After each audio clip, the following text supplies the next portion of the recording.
July 1981, Rome, Ohio. A pickup truck pounds down a gravel road through midnight darkness. Robert grips the wheel with white knuckles. His eldest son, Mark, hunches beside him. Tommy, the youngest, presses against the passenger door like he's trying to disappear in the metal. The engine growls through the night until it doesn't. Complete, dead, stop. No cough, no sputter, just the kind of silence that has teeth. The headlights die a heartbeat later, and they roll forward into blackness so complete it seems to seep through the glass and fill their lungs. Robert's trembling hands fumbles for the ignition. Everyone okay? Mark, talk to me. What do we got? Mark pumps the accelerator with desperate kicks. Engine stone cold, Dad. No spark, nothing. The key turns, nothing happens. Then the radio hisses to life. A voice crawls out of the speakers, warped and twisted like it's been dragged up from the bottom of a well. It's Tommy's voice, but wrong, stretched, thin, drowning. How much longer? How much longer? How much longer? The words echo and overlap, playing backward and forward, inside out, upside down. The volume climbs until it fills the cab like rising water. Mark stares at the radio, his face ghost white. Dad, that's me from 10 minutes ago. How is that even? Don't touch it. Robert's voice cuts through the air like a blade. His knuckles crack around the steering wheel. Hands on your laps, right now. The dragging begins. Something massive drags its weight down the driver's side of the truck. Slow, deliberate, hungry. Metal shrieks against metal in a sound that makes their teeth ache. This isn't a branch scraping paint. This is something exploring, learning, tasting. The smell hits them next, thick and wrong and impossible. Not the green scent of summer woods or the rot of swampland. This is the smell of lightning that never struck, of electricity that died before it was born, of things that crawl in spaces between seconds. Tommy's breathing turns to panic gasps that fog the windows. It's still moving, Mark whispers, his voice cracking. Dad, it's still... Listen to the metal, Robert says, through clenched teeth. It's not moving. The scraping stops. Robert twists the key with savage desperation. The truck rose to life like it was never dead, like it was just playing a cruel joke. He floors the accelerator. Gravel explodes behind them. The headlights bloom and push back the darkness. Behind them, the breathing stops. He doesn't look back. He knows better than to look back. When animals sense the darkness, dawn breaks, but the dogs refuse to venture near the forest edge. Robert notices their terror first. Both working dogs plant themselves at the fence line, releasing sharp, panicked barks before retreating to the safety of the porch. There they pace endlessly, their legs trembling with primal fear. The horses remain trapped within the barn's shadows. 3 times Robert attempts to lead them into daylight, and 3 times they bolt back inside, ears flattened against their skulls, eyes rolling white with ancient dread. Animals always know when death walks among the living. His father's words echo from decades past. On the 4th day, Robert forces himself toward the tree line. July's oppressive heat presses down like a suffocating blanket. Something has been testing their boundaries, circling their sanctuary. What he discovers near the forest edge defies all natural order. The creature hasn't simply died. It has been methodically dissected, surgical incisions sliced through the flesh, organs vanished without a trace of violence, bones snapped without a mechanical precision, not splintered by teeth or claws. The bone edges appear sealed, cauterized by some invisible force. No blood stains the earth, no heat source explains the wounds. Only hollow spaces remain where life once pulsed. Robert refuses to touch the remains. He retreats to find Mark and David sheltering in the barn. I need you both immediately, he commands, his voice hollow. Bring the rifles and follow the trees. They obey without questioning the terror in his eyes. At the carcass, Mark stops breathing. What nightmare created this? Examine the incisions, Robert whispers. No tearing, no bone patterns. This exceeds any predator's capabilities. David kneels beside the remains, his face draining of color. These bones snapped completely through. That requires impossible pressure. Or unlimited time, Robert replies, his words hanging in the stifling air. Such precision doesn't exist in nature's violent realm. Jacob, the Amish timber worker, arrives the following week, carrying terror in his eyes. This man hasn't simply witnessed fear. He has glimpsed into the universe's hidden architecture and discovered it built on lies. His trembling hands can no longer grip his saw as he pulls Robert into the shadows. Jacob speaks of the entity without a shadow. In the high timber, he witnessed something 12 feet tall, humanoid in shape, yet fundamentally wrong. Light refuses to touch its features properly, sliding away like oil on water. The face appears to shift when motionless, reality bending around its presence. The surrounding forest doesn't simply stand near this thing. The trees actively lean away, branches swaying without wind. Everything moved around it, Jacob whispers, his voice fracturing, waiting, watching, and I felt, his hand clutches his chest, I felt it studying me through invisible eyes, an entity that casts no shadow. Jacob's testimony burns in Robert's memory like acid. That night, Tommy's screams shattered the deafness. A face pressed against his bedroom window, dark, breathing fog against the glass. Robert searches the yard, but finds nothing. On the porch, however, he freezes in absolute terror.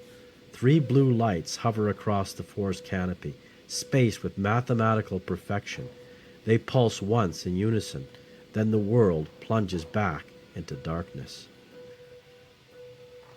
The ducks begin their death screams at midnight.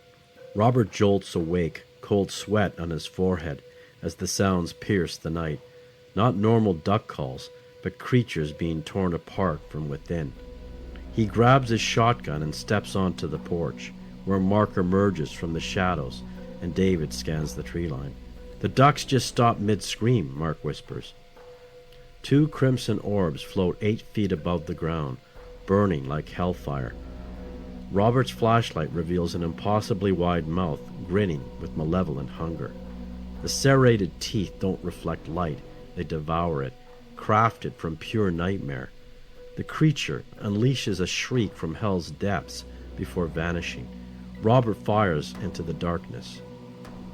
The following night, it returns near the wooden hoist. Its head nearly touches the 12-foot beam. Coarse dark hair covering its massive frame like a funeral shroud. Mark steps forward with his flashlight. "They're not bone," Mark whispers, voice cracking. "Look closely. They're drinking the light." The stench arrives, wet fur mixed with metallic blood. Robert locks eyes with the creature and sees his own death reflected in those burning orbs. "Prepare yourselves," Robert commands. He fires. The creature recoils with an otherworldly scream before retreating with calculated precision.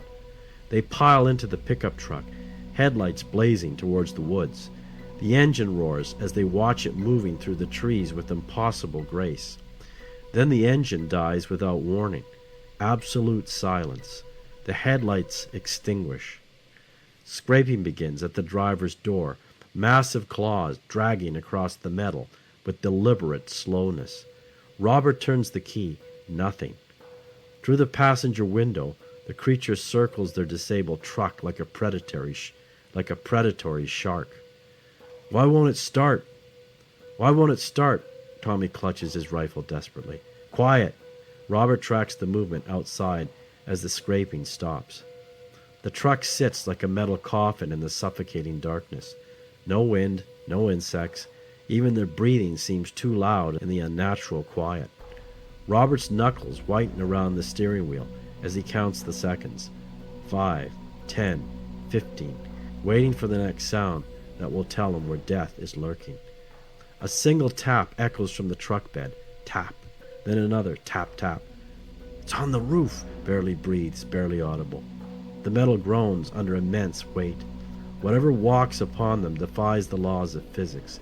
Each footstep deliberate testing, as if the creature is savoring their terror. Robert's hand moves to the key again, muscle memory overriding logic. Click, click, click. Nothing. Through the front window, Mark spots something that makes his blood freeze. The headlights, he whispers. Look at that. Look at our headlights. Where the beam should cut through the darkness, there's only void. Not broken bulbs, but light being consumed, pulled into nothingness like water down a drain. The creature isn't just hunting them, it's feeding on their hope. A low rumble begins beneath the truck, vibrating through the chassis and into their bones. Not an engine, something alive, something hungry. The sound builds to a crescendo that rattles their teeth before cutting to silence. Through the open window, the stench rolls in like a tide, decay and sulfur and something else, something that smells like the end of the world. Deep, rhythmic breathing draws air from their lungs. The truck rocks as something massive settles against the tailgate. Condensation forms on the outside of every window in deliberate patterns that hurt to perceive. The engine suddenly catches, headlights illuminating the creature standing directly in front of them, close enough to touch. They drive off, barely escaping its grasp. The days crawl by like wounded animals. Robert and his sons perform their daily rituals, feeding livestock, repairing fences, in suffocating silence. The dog cowers beneath the porch, whimpering at the phantom sounds that pierce the air. The horses refuse to calm, their ears constantly rotating towards the forest like radar dishes, muscles quivering with each whisper of wind through the trees. June 29th was supposed to be their escape, one blessed night of normalcy. Robert, Mark, and David had guitars waiting in town, instruments that once brought them joy on peaceful weekends. They were loading the truck when Tommy froze, his fingers stabbing towards the distant field like an accusation. 3 blue lights hovered above the tree line, not drifting like fireflies, not pulsing like beacons, simply suspended there, watching with the patience of predators. Robert's mouth turned to ash. He seized the shotgun and barked orders for his boys to arm themselves. From the porch he swept the tree line and spotted a sickly blue glow dancing between the pines. Then white light materialized beside it. Then crimson, deep arterial red, gliding with terrifying purpose through the darkness. His eldest son appeared with a rifle. David clutched the flashlight, his hands trembling like autumn leaves. "Dad," David whispered, "look at the field." Dozens of eyes blazed from within the red glow. Not human eyes, something else entirely, all fixed on their home with hungry intensity. "Take positions now," he fired. The forest exploded into chaos, shadows streaking silently between trees, movement erupting every direction at once. The family unleashed hell together, muzzle flashes tearing wounds in the night. The valley shrieked with echoes. Robert knew the neighbors heard the gunfire. He also knew they wouldn't come. Silence slammed down like a coffin lid. Smoke drifted through the air, reeking of gunpowder and fear. "By the pond!" someone screamed.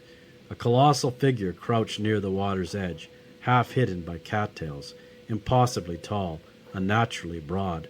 Robert fired again. The creature released a sound, wet, primal, inhuman, and lurched backward into the pond. Ripples spread outward like blood through the water, but when the surface stilled, nothing remained. No body, no blood, just empty water that seemed to swallow light. More eyes flickered between the trees like malevolent stars.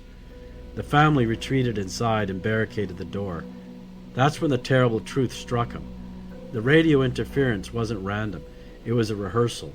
Whatever lurked in those fields had been studying Tommy's voice for weeks, perfecting its mimicry, and now it was ready to perform. The voice drifted from the porch. Tommy's voice, crystal clear, terrified. "I can see the light.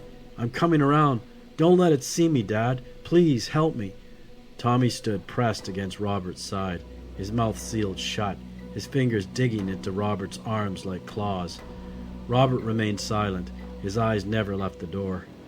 The voice came again, closer now, seeping through the walls. "Dad? Dad? The barn door's locked. I can't get inside. It's so cold out here." Mark's hand clamped down on Tommy's shoulder. He looked at Robert with wild eyes. Robert gave a single grim nod. "That's not him," Robert breathed. "That's not my son." Something massive scraped against the outer wall, not attacking, caressing. The boards groaned under impossible weight. Windows rattled in their frames. A grotesque hand slammed against the glass, elongated fingers spreading wide, leaving deep scratches before withdrawing into the darkness. Inside, Robert and his sons waited with weapons raised while crimson light pulsed through the windows. Footsteps circled their home. One deliberate step after another, each footfall spaced impossibly wide, shaking the foundation with inhuman weight. The dog barked until its voice shattered, then fell into traumatized silence. Robert counted 32 steps, then nothing. Dawn brought no relief. He walked the perimeter like a man surveying his own grave. Round three-toed footprints circled the porch, spaced 6 feet apart. They led into the field and stopped mid-stride, as if whatever made them had vanished mid-step. The ground around each print was compressed, the soil darker and denser than normal. He walked to the pond. The surface lay eerily still, except for a perfect 10-foot circle near the center, where nothing moved. Water didn't ripple there or reflect light. When he probed the edge with a stick, the silt underneath had changed. It smelled like swamp gas, like something had died long ago and was never recovered. Standing alone and staring at that motionless circle, he understood that whatever had come to Rome didn't follow any rules he knew. Dennis Pilichis arrived on the 8th day. Robert didn't ask about credentials. He just needed a witness who could document what was happening. Dennis moved across the yard with equipment slung across his chest. Cameras, recorders, instruments Robert didn't recognize. He crouched at the footprints and examined the soil without touching it, then stood and inhaled deeply through his nose.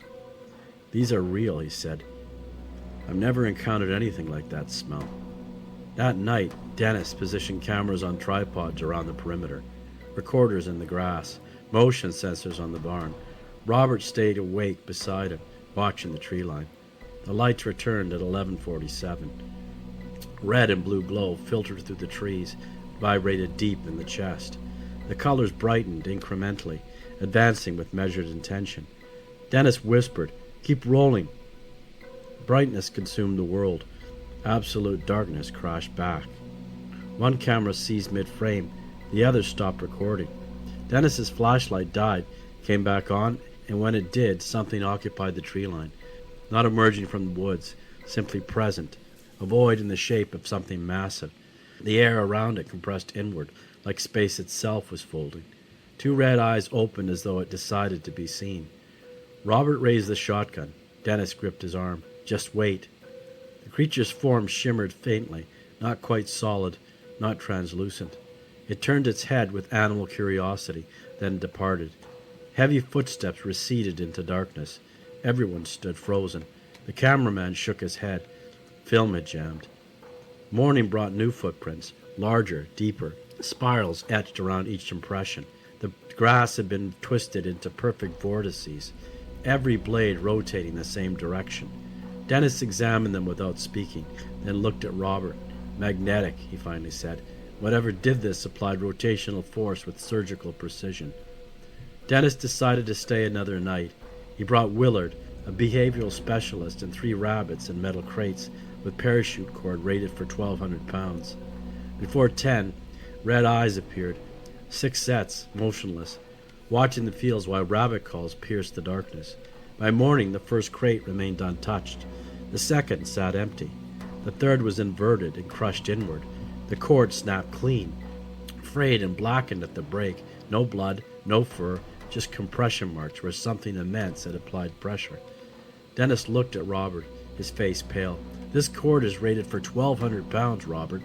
It didn't just snap. It's blackened, like it was burned from the inside out." Robert stared at the frayed end. "What kind of thing has that much hate?"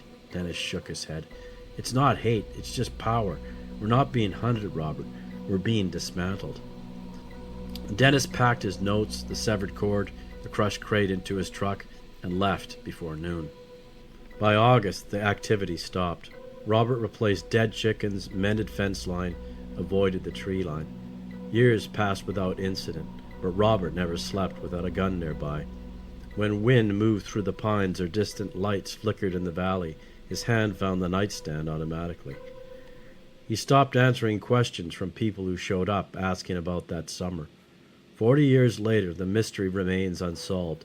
Dennis published his findings in Night Siege. Robert moved away and never spoke of those weeks again. The photographs exist. The footprints were documented. Official reports sit in files somewhere. But what came to Rome, Ohio, and why it came, nobody can say.